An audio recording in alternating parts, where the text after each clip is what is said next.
ನಮಸ್ಕಾರ ಪ್ರಿಯ ಸ್ನೇಹಿತರೆ, ಗೀತಸರ ಚಾನೆಲ್ಗೆ ನಿಮ್ಮೆಲ್ಲರಿಗೂ ಹೃತ್ಪೂರ್ವಕ ಸ್ವಾಗತ. ಇಂದಿನ ಶ್ಲೋಕದಲ್ಲಿ ಶ್ರೀ ಕೃಷ್ಣನು ಅರ್ಜುನನ ದುರ್ಬಲತೆಯನ್ನು ಪ್ರಶ್ನಿಸಿದನು. ಇಂದು 2ನೇ ಅಧ್ಯಾಯದ 3ನೇ ಶ್ಲೋಕದಲ್ಲಿ ಕೃಷ್ಣನು ಅರ್ಜುನನು ನೇರವಾಗಿ ಎಚ್ಚರಿಸುತ್ತಾನೆ. ಇದು ಕಠಿಣವಾಗಿ ಕಾಣಬಹುದು, ಆದರೆ ಇದರೊಳಗೆ ಅಪಾರ ಕರುಣೆ ಇದೆ. ಶಾಂತವಾಗಿ ಮನನ ಮಾಡೋಣ. ಕ್ಲೈಬ್ಯಂ ಮಾಸ್ಮ ಗಮಃ ಪಾರ್ಥ ನೈತತ್ವ್ಯುಪಪದ್ಯತೆ ಕ್ಷುದ್ರಂ ಹೃದಯ ದೌರ್ಬಲ್ಯಂ ತ್ಯಕ್ತೋತ್ತೀಷ್ಟ ಪರಂತಪ. ಶ್ಲೋಕದ ಸಂದರ್ಭ: ಅರ್ಜುನನು ಯುದ್ಧ ಮಾಡದೆ ಹಿಂದೆ ಸರಿಯಲು ತೀರ್ಮಾನಿಸಿದ್ದಾನೆ. ಅವನು ಅದನ್ನು ಧರ್ಮ ಎಂದು ಭಾವಿಸುತ್ತಿದ್ದಾನೆ.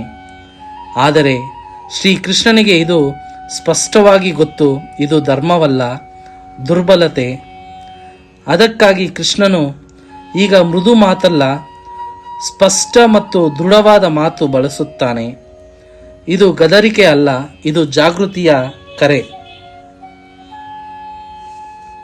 ಅರ್ಜುನನೇ, ಇಂಥ ದುರ್ಬಲತೆಗೆ ಒಳಗಾಗಬೇಡ. ಇದು ನಿನಗೆ ತಕ್ಕದ್ದು ಅಲ್ಲ. ಈ ಹೀನ ಮನೋಭಾವವನ್ನು ತ್ಯಜಿಸಿ ಎದ್ದು ನಿಲ್ಲು ಮತ್ತು ಧೈರ್ಯವಾಗಿರು. ಆಂತರಿಕ ಅರ್ಥ ಮತ್ತು ಜೀವನ ಪಾಠ. ಈ ಶ್ಲೋಕ ಜೀವನದ ಕರುಣೆಯ ಹೆಸರಿನಲ್ಲಿ ದುರ್ಬಲತೆ ಬೇಡ. ಅರ್ಜುನನ ಕಣ್ಣೀರು ಕರುಣೆ ಅಲ್ಲ, ಅದು ಭಯದಿಂದ ಬಂದ ದುರ್ಬಲತೆ. ಕೃಷ್ಣನು ಇದನ್ನು ಸ್ಪಷ್ಟವಾಗಿ ಹೇಳುತ್ತಾನೆ. ನೀನು ಯಾರು ಎಂಬುದನ್ನು ನೆನಪಿಸಿಕೊಳ್ಳು. ಇದು ನಿನಗೆ ಯೋಗ್ಯವಲ್ಲ ಎಂಬ ಮಾತು ನಮಗೂ ಅನ್ವಯಿಸುತ್ತದೆ.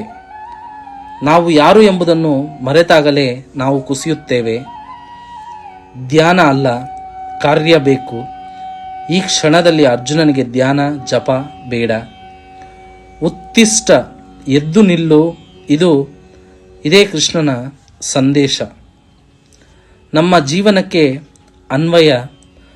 ಸಮಸ್ಯೆ ಬಂದಾಗ ತಪ್ಪಿಸಿಕೊಳ್ಳಬೇಡಿ. ಭಯವನ್ನು ಧರ್ಮ ಎಂದು ಹೆಸರಿಸಬೇಡಿ. ನಿಮ್ಮ ಒಳಗಿನ ಶಕ್ತಿಯನ್ನು ನೆನಪಿಸಿಕೊಳ್ಳಿ. ಕೃಷ್ಣನು ನಮಗೂ ಹೇಳುತ್ತಿದ್ದಾನೆ, ಈ ದುರ್ಬಲತೆ ನಿನಗೆ ಸರಿಯಲ್ಲ. ಅಂತಿಮ ಸಂದೇಶ: ಪ್ರಿಯ ಸ್ನೇಹಿತರೆ, ಈ ಶ್ಲೋಕದ ಸಾರ ಒಂದೇ. ನಿನ್ನನ್ನು ಕುಗ್ಗಿಸುವ ಭಾವನೆಗಳನ್ನು ತ್ಯಜಿಸು. ನಿನ್ನ ಕರ್ತವ್ಯಕ್ಕೆ ಎದ್ದು ನಿಲ್ಲು.